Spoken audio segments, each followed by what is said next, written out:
वो जो यूट्यूब का चैनल है उसे आप सब्सक्राइब कर सकते हैं, ताकि ताकि जो है आपको इन्फॉर्मेशन मिलती रहे।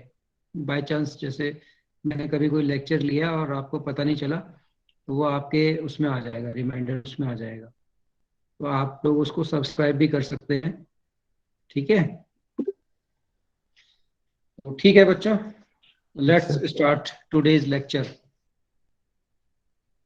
Yesterday we are talking about the Planck radiation formula. Planck radiation formula is nothing but an empirical formula given by the Plancks, and this empirical formula satisfied the experimental results of Lewis and Pringism to obtain the uh, energy distribution in the black body chamber. Okay, so थोड़ा सा पीछे अगर remind करें मोटा मोटा, तो इसमें max Planck ने अपने फॉर्मूला को अपने एम्पेरिकल फार्मूला को डिड्यूस करने के लिए कुछ हाइपोथेसिस उसकी थी। और हाइपोथेसिस उसकी ये थी कि जो ब्लैक बॉडी का जो चैम्बर है, की जो वॉल्स हैं वो मॉलिक्यूल से बनी हुई होती हैं, और हर एक मॉलिक्यूल्स जो है वो वाइब्रेट करता है, रेजोनेटर की तरह या ऑसिलेटर की तरह बिहेव करता है, और जो रेडिएशन उसमें फॉल होती है they can exchange energy with the radiations. And जो जो एक्सचेंज ऑफ एनर्जी है मैटर और रेडिएशंस के बीच में, वो कंटिन्यूस नहीं है, बल्कि डिस्क्रीट सेट ऑफ एनर्जीज है, क्वांटा के टर्म्स में होती है। जैसे 0 होगी, एच न्यू होगी, 2h न्यू, 3h न्यू, इस तरह से होगी। और ये जो हमारा हाइपोथेसिस है, this hypothesis is a revolutionary hypothesis, and from this hypothesis the whole physics turned from classical mechanics to the quantum mechanics. This is the start of the quantum mechanics. ठीक है, ये हमने कल पढ़ा। ओके, अब हमने क्या निकाला था कल? जो लास्ट एम्पेरिकल फॉर्मूला था आपने देखा होगा, E nu D nu is equal to something, कुछ वैल्यू उसकी थी, हमने निकाली थी, कुछ वैल्यू उसकी आई थी, कल मैंने आपको पीपीटी में शो किया था, दिखाया था। तो वो ठीक है, वो न्यू के टर्म्स में है, फ्रीक्वेंसी के टर्म्स में। और अगर उसको हम वेवलेंथ की टर्म्स में कन्वर्ट करना चाहेंगे तो न्यू की जगह हम लिख लेंगे सी ओवर लैम्डा, जैसे कि मैं आपको दिखाता हूँ, शो करता हूँ इस पीपीटी में। ठीक है,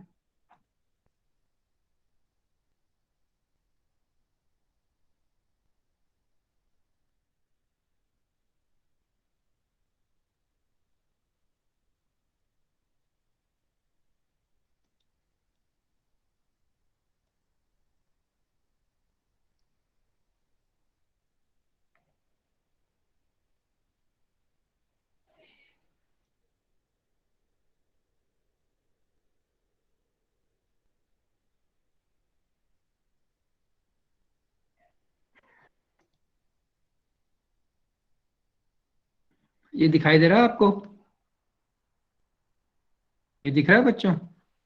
yes sir. Yes sir. Yes sir. तो हमने ये देखा था, ये यहाँ पे ऊपर जो है ना एनर्जी डेंसिटी, ये है ना, तो एनर्जी डेंसिटी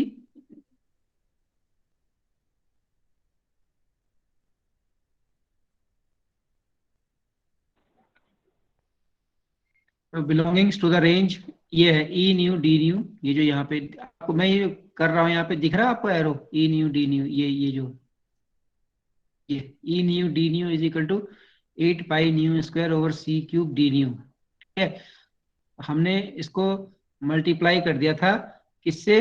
जो हमने एनर्जी ली थी, ये h nu over E to the power H nu over के टी माइनस 1, ये हमने एनर्जी निकाली थी ना, हमने number of energy per resonators कल हमने निकाली थी ना ये।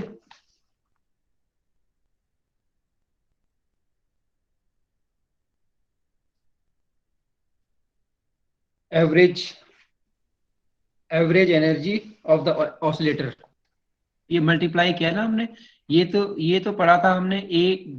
जैसे जो हमारी एनर्जी डेंसिटी आई, एनर्जी डेंसिटी जो निकलेगी, मैंने कल बताया था आपको, वो इज इक्वल टू था एनर्जी डेंसिटी, एक तो number of resonators, per unit volume between the frequency range nu and D nu. तो मैंने आपको कहा था कि ये वाला जो एक्सप्रेशन है 8 पाई न्यू स्क्वायर ओवर सी क्यूब डी न्यू, ये मैं आपको कराऊंगा, ये मैंने बताया था। और ये वाला हमने निकाला था जो दूसरा वाला है H nu over E to the power H nu over के टी माइनस वन, ये क्या था, average energy of the oscillator.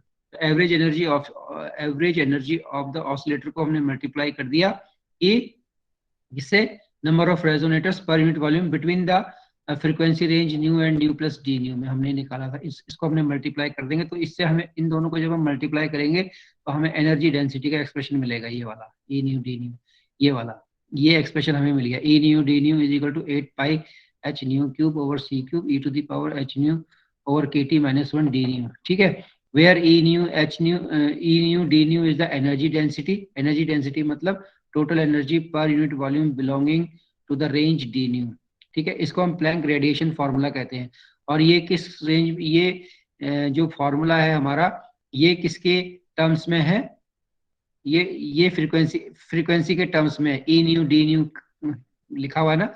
अगर हमें लैम्डा की टर्म्स में इसको करना होगा, कन्वर्ट करना होगा इस फार्मूला को, लैम्डा की टर्म्स में अगर हमें इस फार्मूले को कन्वर्ट करना होगा तो हम क्या करते हैं, ये यहाँ पे देखो, the energy density E lambda D lambda belonging to the range D lambda can be obtained by using the relation nu is equal to C over lambda होता है हमारा फॉर्मूला, है ना। तो अगर हम इसको इस पूरे फॉर्मूले को, इस फॉर्मूले को अगर हमें लैम्डा की टर्म्स में कन्वर्ट करना होगा तो न्यू की जगह हम क्या ले लेंगे, C ओवर लैम्डा, और फिर इसका D लैम्डा ले लेंगे और मॉड करके ये हमारा वैल्यू आएगी। और ये जहां जहां पर भी न्यू है वहां वहां पर हम लैम्डा लिख लेंगे, लैम्डा की टर्म्स में लिख लेंगे हम, ये न्यू की जगह सी ओवर लैम्डा लिख लेंगे और डी न्यू की जगह minus C over lambda square D lambda लिख लेंगे।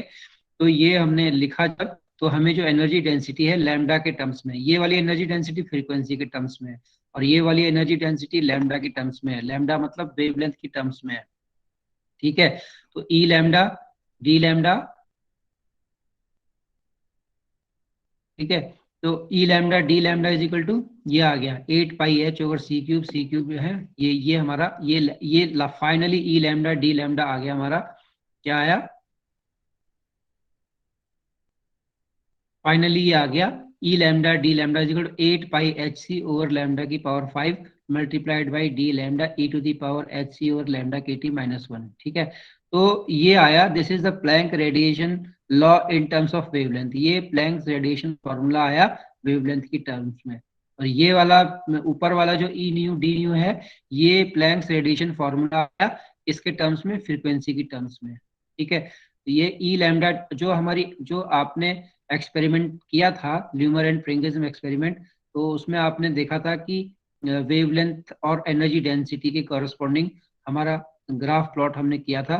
तो इसमें भी हम क्या करेंगे, अलग मतलब कोई एक पर्टिकुलर टेम्परेचर ले लेंगे कि जो ई लैम्डा डी लैम्डा है, तो इसमें अगर जैसे कोई भी एक पर्टिकुलर टेम्परेचर हमने फिक्स कर दिया और उसके बाद हम लैम्डा को वेरी करते रहेंगे, और जो भी हम लैम्डा वेरी करते रहेंगे तो उसके कॉरस्पॉन्डिंग हमें ई लैम्डा डी लैम्डा मिलता रहेगा, तो वह वैल्यू हम नोट कर लेंगे। ठीक है, एक एक एक वो ले लेंगे, फिर दोबारा टेम्परेचर चेंज कर देंगे, दूसरा टेम्परेचर, फिर वही करेंगे, लैम्डा को वेरी करेंगे तो उसके कॉरस्पॉन्डिंग जो है ई लैम्डा डी लैम्डा आ जाएगा। तो ये 3 4 5 टेम्परेचर जितने भी आप लेना चाहेंगे आप ले सकते हैं टेम्परेचर बढ़ने के साथ। ठीक है, और फिर इसको प्लॉट किया हमने, तो प्लॉट करने के बाद ये जो एक्सपेरिमेंटल रिजल्ट हमारा आया था, एनर्जी डिस्ट्रीब्यूशन का जो हमारा रिजल्ट आया था, एक्सपेरिमेंटल रिजल्ट आया था, वो बिल्कुल मैच करेगा इस फॉर्मूले के हिसाब से, ये जो फॉर्मूला आया है एग्जैक्टली। तो इसका मतलब ये हुआ कि जो हाइपोथेसिस मान करके प्लैंक्स ने जो फॉर्मूला बनाया ये बिल्कुल सही बनाया, क्योंकि ये बिल्कुल एग्जैक्टली वैसा ही आया जैसा कि जो एक्सपेरिमेंटल ल्यूमर एंड प्रिंगिज्म एक्सपेरिमेंट था एनर्जी डिस्ट्रीब्यूशन का, ये बिल्कुल वैसा ही आया।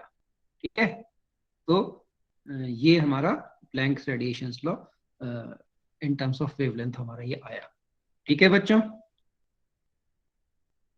अब ये आया ना एनर्जी डेंसिटी आया है ना, ये एनर्जी ये वाला, ठीक है, ये आया है, ये वाला h nu over E to the power H nu over के टी माइनस वन, क्या था कल हमने पढ़ा था ये, इसको हम क्या कहते हैं, average energy of the oscillator. ठीक है, क्या है वो, E over E to the power, मतलब एच न्यू को ई कह सकते हैं, ई की वैल्यू डाल दी हमने, तो h nu over E to the power H nu over के टी माइनस वन, तो ये क्या है, ये average energy of the oscillator है ये।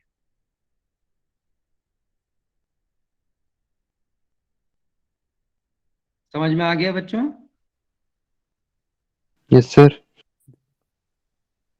ओके, तो ये energy density per unit resonator, जो energy density per unit resonator है, ये कैसे आई थी, ये जो हाइपोथेसिस हमने मानी थी, प्लैंक ने जो हाइपोथेसिस मानी थी उसके अकॉर्डिंग ये एनर्जी डेंसिटी आई थी। ठीक है, ठीक है, ये ई ई टू ये h nu over E to the power H nu over के टी माइनस वन। ठीक है, ये एनर्जी ये जो एनर्जी आई थी हमारी, तो average energy of the oscillator या रेजोनेटर, ये तब आई थी हमारी। अब मैं अगले टॉपिक पे बढ़ना चाह रहा हूँ, रेली जीन्स लॉ पे। ठीक है, रेली जीन्स लॉ, रेली जीन्स लॉ क्या होता है, रेली जीन्स लॉ एक साइंटिस्ट थे, तो उन्होंने भी क्या किया, उन्होंने भी वो जो energy distribution of energy in black body radiations में जो जो एक्सपेरिमेंटल सेटअप आया था, जो रिजल्ट आया था, उन्होंने भी उसको एक्सप्लेन करने की कोशिश करी, रेली जीन्स ने। रेली जीन्स एक साइंटिस्ट थे, उन्होंने ये तो प्लैंक्स ने किया, जो कि सक्सेसफुली जो है वो एक्सप्लेन हो गया। ठीक है, और रेली जीन्स एक साइंटिस्ट थे, रेली जीन्स ने भी क्या किया, उन्होंने भी उस एक्सपेरिमेंटल रिजल्ट को प्रूफ करने के लिए अपना एक एम्पेरिकल फॉर्मूला दिया, लेकिन उन्होंने कोई हाइपोथेसिस नहीं मानी। उन्होंने, ब्लैंक्स ने तो हाइपोथेसिस मानी, और उस ब्लैंक ने तो ये कहा कि जो एक्सचेंज ऑफ एनर्जी है वो क्वांटा के टर्म्स में है, डिस्क्रीट है, ठीक है, एनर्जी कंटिन्यूस नहीं है, तो उन्होंने तो अपना ये हाइपोथेसिस मानी थी।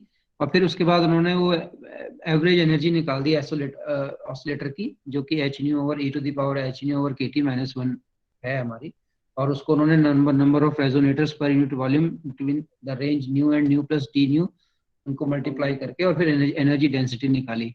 ये तो मैक्स प्लैंक ने किया।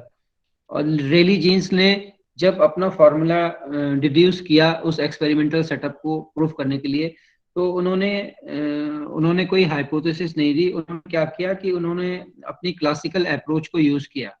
क्लासिकल फिजिक्स जो है, क्लासिकल फिजिक्स में जो एवरेज एनर्जी होती है पार्टिकल की, उन्होंने लॉ ऑफ इक्विपार्टीशन के हिसाब से, law of equipartition of energy, law of equipartition of energy classical mechanics में होता है, तो उन्होंने क्या किया कि उस एनर्जी को यूज किया जो क्लासिकल मैकेनिक्स में जो मॉलिक्यूल्स की एनर्जी होती है, law of equipartition of energy के रूल के हिसाब से उन्होंने उसको यूज किया। उन्होंने ये जैसे प्लैंक ने तो ये अपनी एनर्जी उसको हाइपोथेसिस मान के किया, लेकिन उन्होंने ऐसा वैसा कुछ नहीं किया। उन्होंने सिंपल जो क्लासिकल फिजिक्स होती है, क्लासिकल फिजिक्स में जो मॉलिक्यूल्स की जो एनर्जी होती है, law of equipartition of energy के हिसाब से, उन्होंने उसे मल्टीप्लाई कर दिया, see the number of resonators per unit volume between the frequency range nu and nu plus D nu के बीच जो था, उसको सीधा उन्होंने मल्टीप्लाई कर दिया।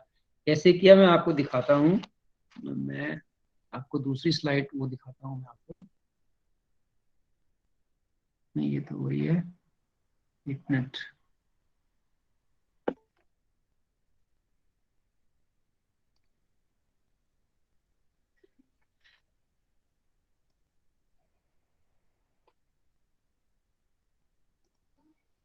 ये है Rayleigh Jeans law of spectral distribution of energy, उन्होंने निकाला। तो उन्होंने क्या किया कि रेली, देखो यहाँ पे लिखा हुआ है Rayleigh's formula for the distribution of energy in the normal spectrum is based on the principle of equipartition of energy for all the possible modes of free vibrations which might be assigned to radiations, and thus they considered average energy of oscillator per mode of vibration as. तो उन्होंने क्या किया, हमने वहां पे जो average energy ली थी प्लैंक वाले में, वो क्या थी, h nu over E to the power H nu over h nu over के टी माइनस वन, वो थी एवरेज एनर्जी। यहाँ पे इन्होंने कुछ नहीं किया, इन्होंने क्लासिकल एनर्जी ले ली ये वाली, ठीक है, ये क्लासिकल एनर्जी ले ली। ये क्लासिकल एनर्जी हम इसको कह रहे हैं, इन्होंने जो क्लासिकल मैकेनिक्स में जो नंबर ऑफ जो मॉलिक्यूल्स की जो एनर्जी होती है लॉ ऑफ इक्विपार्टीशन के हिसाब से, उन्होंने सिंपली वो एनर्जी ले ली। और ये जो फॉर्मूला है N nu D nu is equal to eight pi nu square over C cube d cube, ये तो मैंने आपको पहले ही बता रखा है, इस एक्सप्रेशन को मैं अलग से आपको बताऊंगा। तो इसको हम कहते हैं number of mode of vibration per unit volume in the frequency range nu and nu plus D nu. तो ये number of mode of vibration है, number of mode of vibration को एनर्जी से मल्टीप्लाई कर देते हैं, number of mode of vibration को energy से मल्टीप्लाई कर देते हैं। उसमें भी वैसे ही किया था मैक्स प्लैंक ने, number of mode of vibration को एनर्जी से मल्टीप्लाई कर दिया था, लेकिन उस केस में एनर्जी दूसरी थी जो उसने अपने एजम्पशन से मानी थी, और इस केस में एनर्जी क्लासिकल मैकेनिक्स वाली है, law of equipartition of energy के हिसाब से। तो उसने इसको इसके साथ मल्टीप्लाई किया, और मल्टीप्लाई करने के बाद फिर जो फॉर्मूला मिला ये, अच्छा ये तो वो वाला है, ठीक है, राइट, ये कर दिया मल्टी,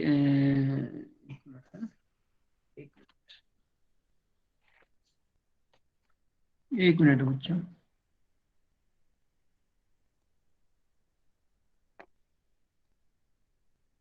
ये कर दिया मल्टीप्लाई ना, ये ई न्यू डी न्यू, मतलब ये number of mode of vibration per unit volume है, 8 पाई न्यू स्क्वायर ओवर सी क्यूब डी न्यू है, ठीक है। Number of mode of vibrations पर unit volume between the frequency range, और इसको एनर्जी से मल्टीप्लाई कर दिया। एनर्जी कौन सी वाली ली इसने, के टी एनर्जी, ये कौन सी है, law of equipartition of energy जो का फॉर्मूला जो क्लासिकल एनर्जी होती है, सिंपल इसने उस एनर्जी से मल्टीप्लाई कर दिया, ठीक है। बस इसने कुछ भी नहीं किया, number of mode of vibration से क्लासिकल एनर्जी से मल्टीप्लाई कर दिया। तो इसको रेलीज लॉ कहते हैं, Rayleigh's Jeans law, in terms of frequency के टर्म्स में इसको हम रेलीज जीन्स लॉ कहते हैं, ठीक है। और अगर हमें इसको उसके टर्म्स में, वेवलेंथ की टर्म्स में लेना होगा, तो हम न्यू की जगह क्या ले लेंगे, सी ओवर लैम्डा ले लेंगे, फिर डी न्यू कर देंगे, और फिर लास्ट में लैम्डा की टर्म्स में E lambda D lambda is equal to 8 pi के टी लैम्डा की 4 डी लैम्डा, ये आ जाएगा हमारा, ठीक है। तो वो वाली एनर्जी डेंसिटी, एक वो वाली एनर्जी डेंसिटी है वो मैक्स प्लैंक के हिसाब से आई है, और फिर वो लैम्डा वेरी करते हुए उन्होंने एनर्जी डेंसिटी प्लॉट किया, तो वो बिल्कुल एग्जैक्टली सेम आया।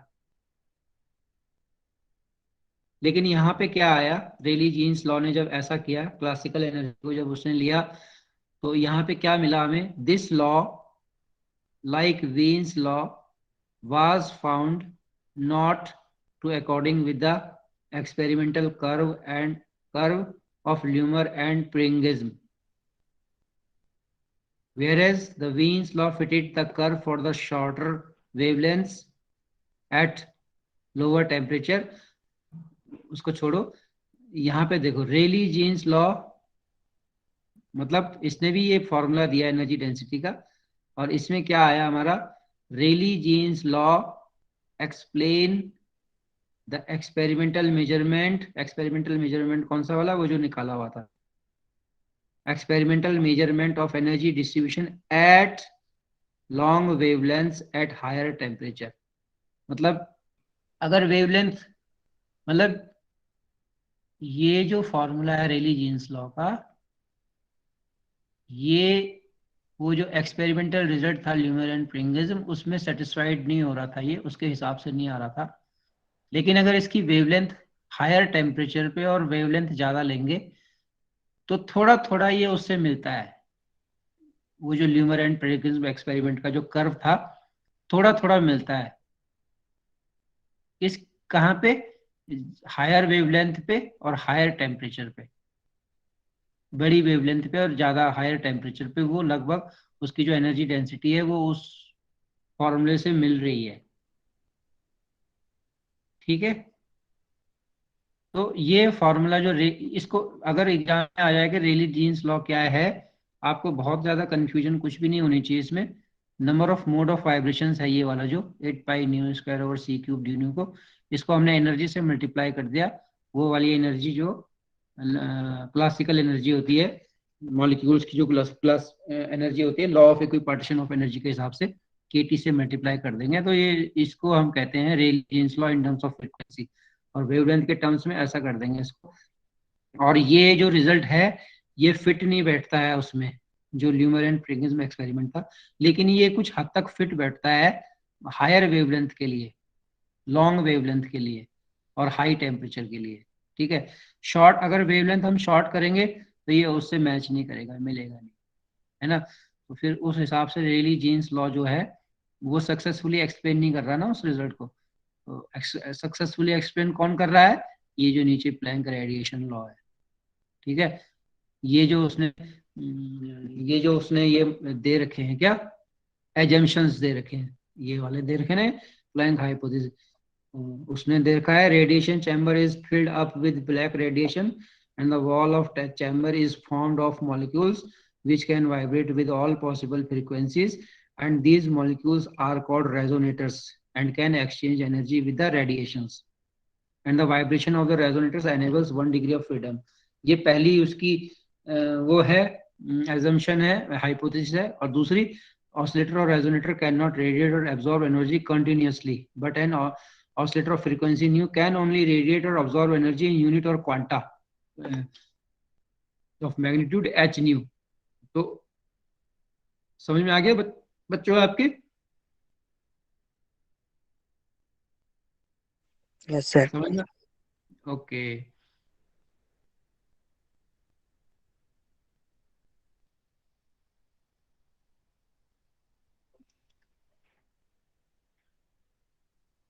अब मैं जैसे एक क्वेश्चन आता है कभी कभी एग्जाम में, ये देखो ये क्वेश्चन है, show the planks law show that. तो ये क्वेश्चन अगर आपके पेपर में आ गया जैसे, show that planks law reduces to Wien's law for shorter wavelength and Rayleigh-Jeans law for longer wavelength। तो प्लैंक लॉ तो कांस्टेंट है, ठीक है, वो कि जो कि ये है प्लैंक्स रेडिएशन लॉ, ई लैम्डा डी लैम्डा ये है।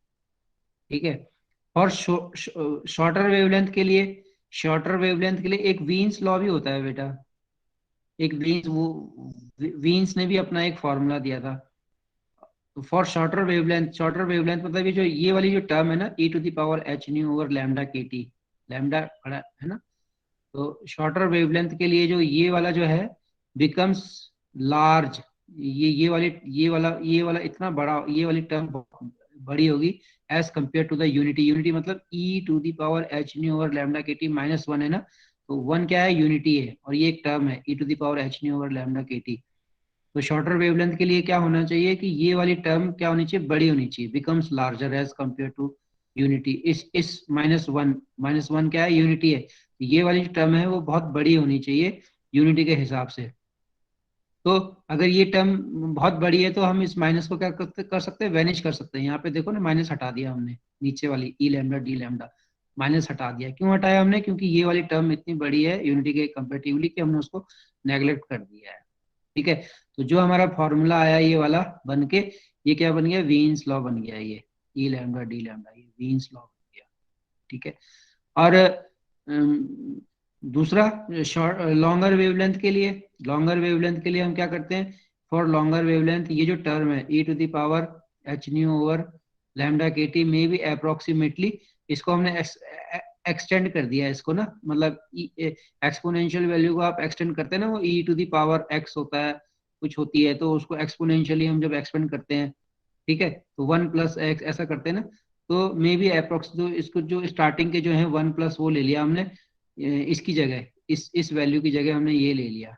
ठीक है, लॉन्गर वेवलेंथ के लिए। ठीक है, तो हमने यहाँ पे ये जो प्लैंक का फॉर्मूला था E to the power H nu over lambda K T की जगह हमने क्या लिख दिया, one plus H C over lambda K T minus one से कैंसिल कट गया, और ये जो फॉर्मूला बन गया ये हमारा क्या बन गया, ये बन गया रेली जीन्स लॉ।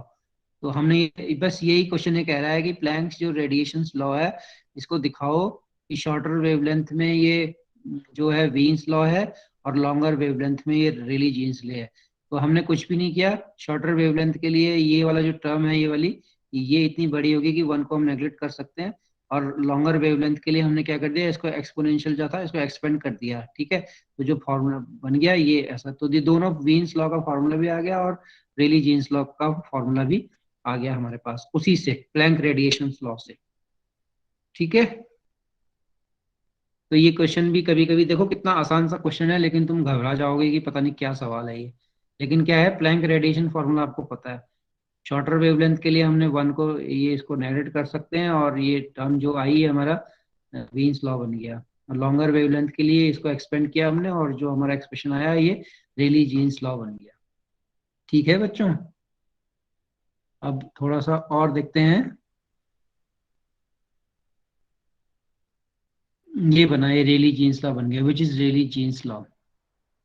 अब ये इसको देखिए आप, ये जो दिखा रखा है ग्राफ ना, ये ग्राफ बड़े में दिख रहा है आपको, है बच्चों? Yes sir, yes sir. ये दिख रहा है, ये experimental verification of Planck's law and comparison with other फॉर्मूले। तो ये जो प्लैंक्स लॉ वाला है ये दिख रहा है बच्चों आपको? Yes sir. साफ साफ दिख रहा है ना? Yes sir. ओके, तो आप ये देखिए तीन बने हुए हैं यहाँ पे ना, तीन तीन बने हुए हैं, ये देखो तीन कर्व बने हुए हैं यहाँ पे ना, तीन कर्व बने हुए हैं। तो एक कर्व है, ये देखिए प्लैंक लॉ वाला जो कर्व है, तो ये तो बिल्कुल एक्सपेरिमेंटल रिजल्ट जो था हमारा, मतलब किसी एक पर्टिकुलर टेम्परेचर में ये जो वो जो एम्पेरिकल फार्मूला था हमारा जो मैक्स प्लैंक ने दिया था, हमने अलग अलग लैम्डा की वैल्यूज डाली और एनर्जी डेंसिटी निकाली। ये ना लैम्डा माइक्रोन्स में है और ये ई लैम्डा है।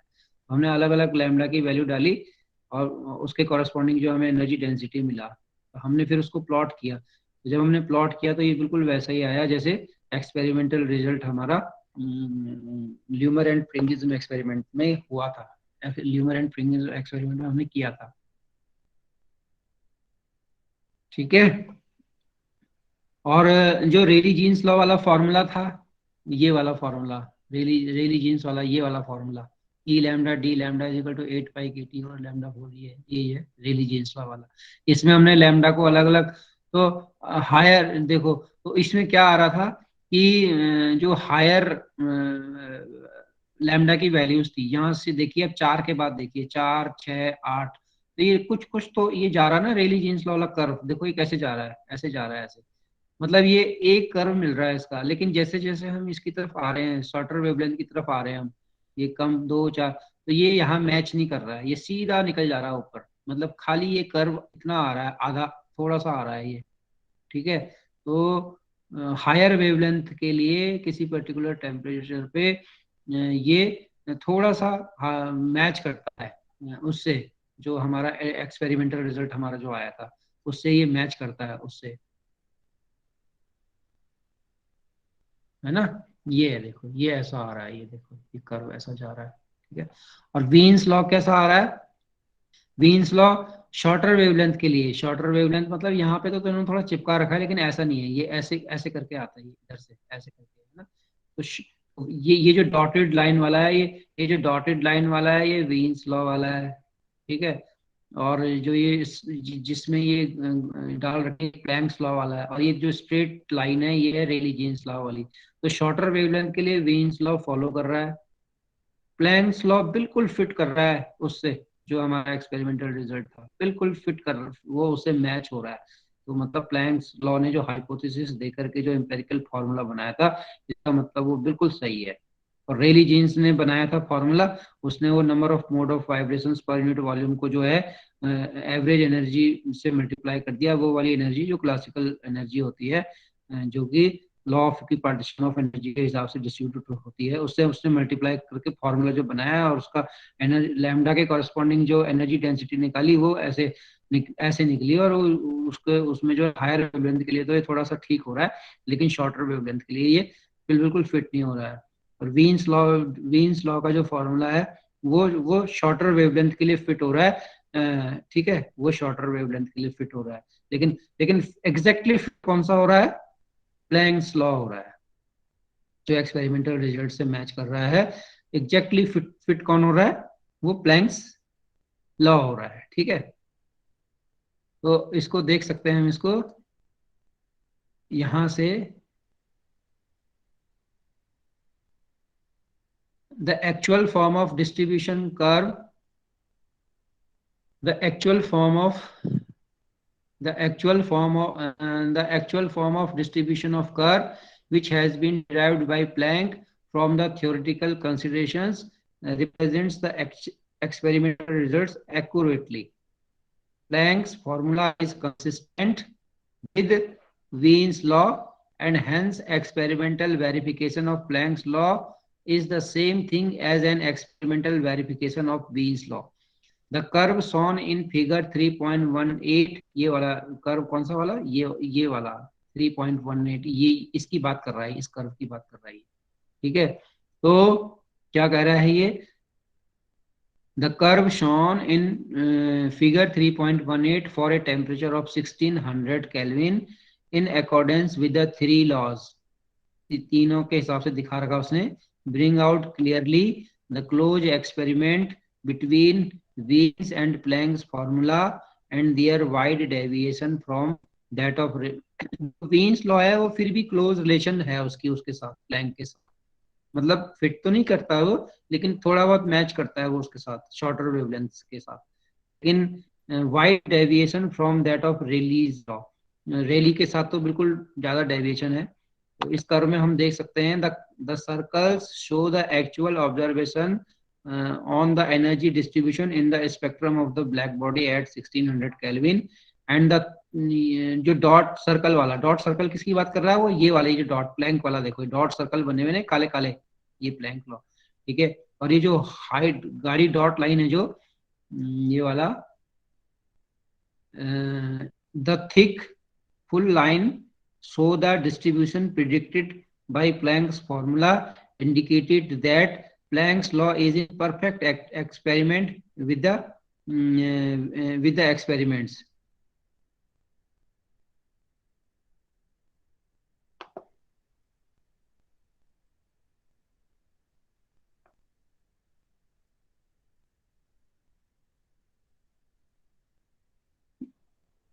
फिट नहीं बैठ रहा है ये यहाँ पे, मतलब ये हायर वेवलेंथ के लिए फिट आ रहा है ये रेली जीन्स लॉ। ये ये जो डॉट, ये जो है ना, ये जो रेली जीन्स लॉ है, ये हायर वेवलेंथ के लिए तो ठीक आ रहा है ये, लेकिन शॉर्टर वेवलेंथ के लिए ये सीधा ऊपर निकल जा रहा है, तो मैच नहीं कर रहा है। वीन्स लॉ से मिल रहा है, लेकिन फिर भी नहीं मिल रहा है। एग्जैक्ट क्या मिल रहा है हमें? एग्जैक्ट हमें प्लैंक्स लॉ से मिल रहा है, ठीक है। एग्जैक्ट हमें प्लैंक्स लॉ से मिल रहा है, तो फिर यही है।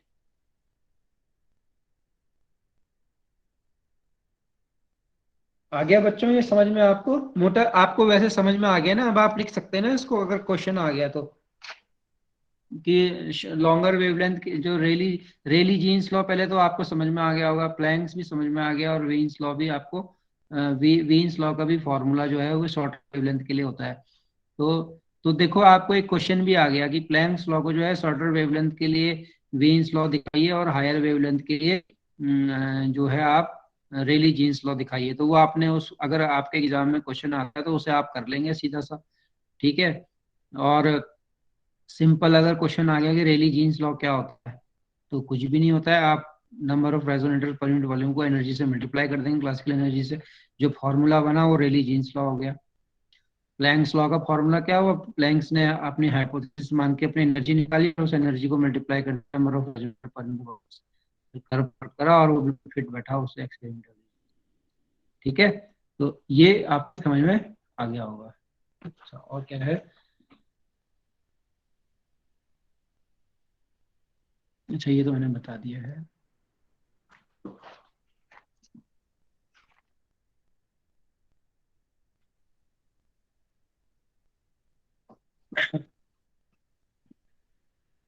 अब बच्चों देखिए, यहाँ पे जो इम्पोर्टेंट बात है वो इम्पोर्टेंट बात इसमें ये है, जो जो जो महत्वपूर्ण बात है इसमें वो ये है बच्चों कि जब मैक्स प्लैंक ने अपना ये हाइपोथेसिस दी कि जो एनर्जी जो emission and absorption of energy है ये कंटिन्यूस नहीं है, ये डिस्क्रीट है और क्वांटा के टर्म्स में होती है, उसने बेसिकली क्या करा था, उसका ध्यान तो केवल वो जो एक्सपेरिमेंटल ग्राफ नहीं था, एक्सपेरिमेंटल जो जो ल्यूमर एंड फ्रिंगिज्म था उसे सॉल्व करने के लिए उसने ये सब एम्पेरिकल फार्मूला बनाया उसने।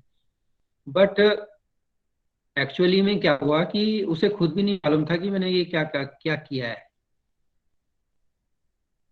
मतलब इतनी बड़ी इतना बड़ा हाइपोथेसिस उसने दिया, उस समय तक उसको खुद भी नहीं मालूम था कि जो है इतना रिवॉल्यूशनरी है ये इतना इंपॉर्टेंट फॉर्मूला बन गया है ये।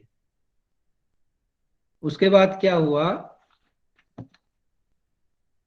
The failure of both Wien's and Rayleigh's law to fit the experimentally observed facts. जब वीन्स के और रेली ये जो लॉ हैं वो फेल हो गए एक्सपेरिमेंटली ऑब्जर्व फैक्ट से, तो फिर प्लैंक ने उस फॉर्मूले को इम्प्रूव किया और he succeeded in doing so only after making a new assumptions that was completely at variance with classical idea, and he did not accept the principle of equipartition of energy। classical energy को नहीं उसने माना। he did not accept the principle of equipartition of energy and also discarded the idea of radiation being a continuous one। उसने ये भी नहीं माना कि जो एनर्जी का एमिशन और एब्जॉर्प्शन है वो कंटिन्यूस है, और उसने जो है क्लासिकल आइडिया को भी नहीं माना उसने। Instead he introduce the quantum concept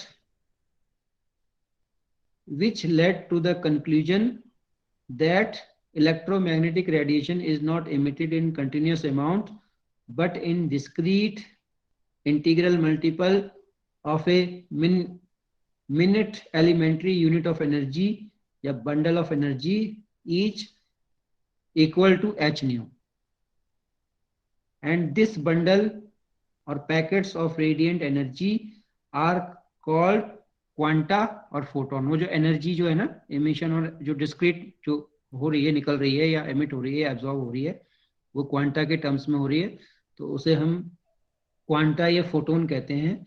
and this was belonging to the atomic theory of radiations which later give birth to quantum theory.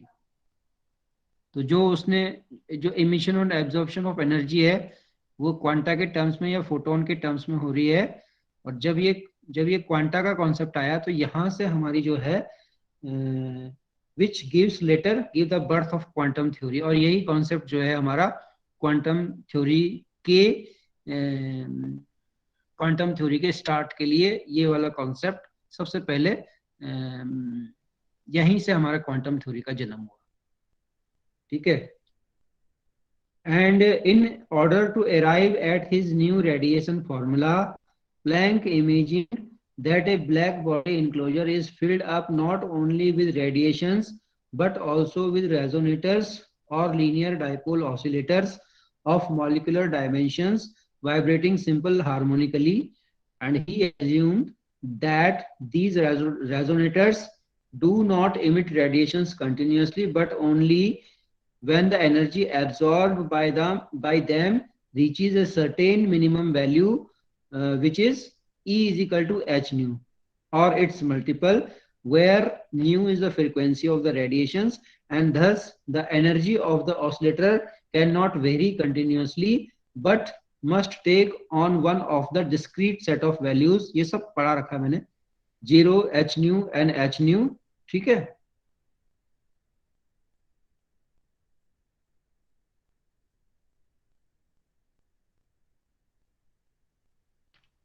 तो बच्चों ये यहाँ से, लेकिन जिस समय ये आइडिया उसने दिया था उसके बाद 1905 में 1905 में इस आइडिया को जो है, इस आइडिया को लेकर के जो फोटो इलेक्ट्रिक इफेक्ट था, फोटो इलेक्ट्रिक इफेक्ट जो कि क्लासिकली सॉल्व नहीं हो पाता, ऐसे बहुत सारे फिजिकल फिनोमिनन्स थे जो क्लासिकली सॉल्व नहीं होते हैं, जैसे कि स्पेसिफिक हीट ऑफ सॉलिड, है ना, जैसे कि फोटो इलेक्ट्रिक इफेक्ट, ठीक है। और भी बहुत सारे रिजल्ट्स थे जो कि क्लासिकली सॉल्व नहीं हो रहे थे।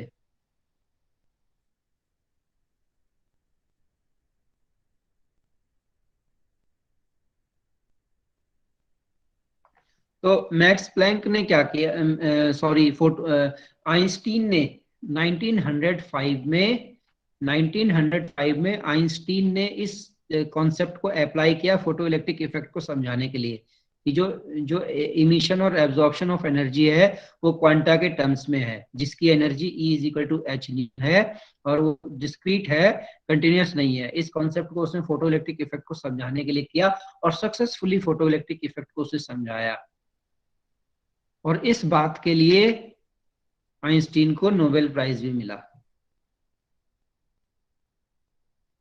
तो अगर उसे मालूम होता तो वो खुद ही एक्सप्लेन कर लेता Max Planck photo electric effect को, लेकिन इस आइडिया को आगे जो बढ़ाया वो फोटो इलेक्ट्रिक इफेक्ट को समझाने के लिए आइंस्टीन ने यूज किया, और फिर वो सक्सेसफुली एक्सप्लेन हुआ, और इस बात के लिए जो आइंस्टीन है उसे नोबेल प्राइज मिला उसे, ठीक है। तो the fact that radiant energy is quantized in a radical departure from classical physics but has survived the test of a variety of experiments, and the idea embodied in Planck's quantum theory has led to the explanation of many diverse physical phenomena.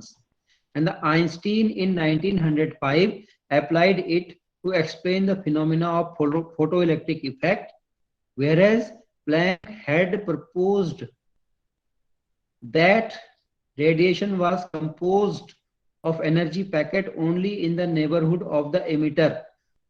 Einstein proposed that these energy packets preserve their identity throughout their life.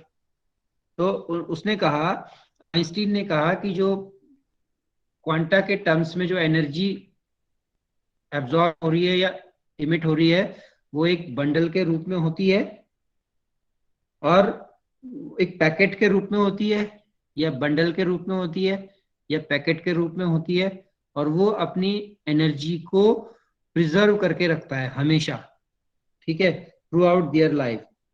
And using these ideas and the Planck's expression for average energy of an oscillator in 1905 में तो photo electric effect को समझाया, 1907 इसी idea को लेकर के he could succeed in explaining the variation of specific heat of solid with temperature. इसी idea को लेकर के 1907 में आइंस्टीन ने समझाया specific heat of solids with temperature को, सक्सेसफुली एक्सप्लेन किया इस फिजिकल फिनोमेना को, ठीक है। Bohr's in 1913 utilizes this quantum idea. फिर बोहर ने भी इसी आइडिया को अप्लाई किया इसको समझाने के लिए, to explain the spectral emission. As a matter of fact, it has led to the development of new branch of physics which as whole may be called the atomic mechanics. Bohr ने भी इसी idea को लिया, वही quantization वाले को, discrete emission and absorption वाले को लिया और स्पेक्ट्रल एमिशन को समझा। he could succeed. Bohrs in 1913 utilizes this quantum idea to explain the spectral emission, ठीक है। फिर इसको बोहर्स 1913 में बोहर ने भी फिर इसको स्पेक्ट्रल इमिशन का जो फिजिकल एटम का जो स्पेक्ट्रल इमिशन है, उसको एक्सप्लेन करने में एटॉमिक को यूज किया उस फॉर्मूले को, और ठीक है, और वो सक्सेसफुली एक्सप्लेन किया, और यहाँ से हमारी एक नई फिजिक्स का जन्म हुआ जिसे हम एटॉमिक मैकेनिक्स कहते हैं, जिसे हम की एटॉमिक मैकेनिक्स कहते हैं। तो ये आपका इतना इंपॉर्टेंट चैप्टर है यहाँ से, है ना, है ना इम्पोर्टेंट बच्चों? Yes, sir. Yes, sir. हाँ, तो देखो कितनी सारी थ्योरीज आगे जो है इसी से, और भी बहुत सारे, हम जैसे जैसे हम आगे बढ़ेंगे और पढ़ते रहेंगे हम इसको, ठीक है? तो समझ में आ गया आपको? Yes, sir. Yes, sir. Okay, तो फिर आज के लिए ऐसा करते हैं, आज का लेक्चर फिर यहीं पे फिनिश करते हैं, और फिर नेक्स्ट आगे बढ़ते हैं फिर कल, ठीक है? मैं आपको लिंक दे दूंगा। तो आज का लेक्चर आपको समझ में आ गया? Yes, sir. Yes, sir. Yes, Yes, sir. sir. Interesting है ना? Yes, sir. Yes, sir. Any question, any query? Sir college खुल रहे हैं क्या? यार इस क्वेरी का जवाब मैं नहीं दे सकता हूँ, ये आपको हेड सर बताएंगे। ये आपको जो है यूनिवर्सिटी से कोई लेटर तो आया नहीं है, इस बारे में मैं आपको बच्चों बता नहीं सकता हूँ, ये इस क्वेरी का जवाब नहीं दे सकता हूँ मैं, सॉरी। Okay sir. इस क्वेरी का जवाब आपको वो दे देंगे, हेड ऑफ द डिपार्टमेंट। तो जो है,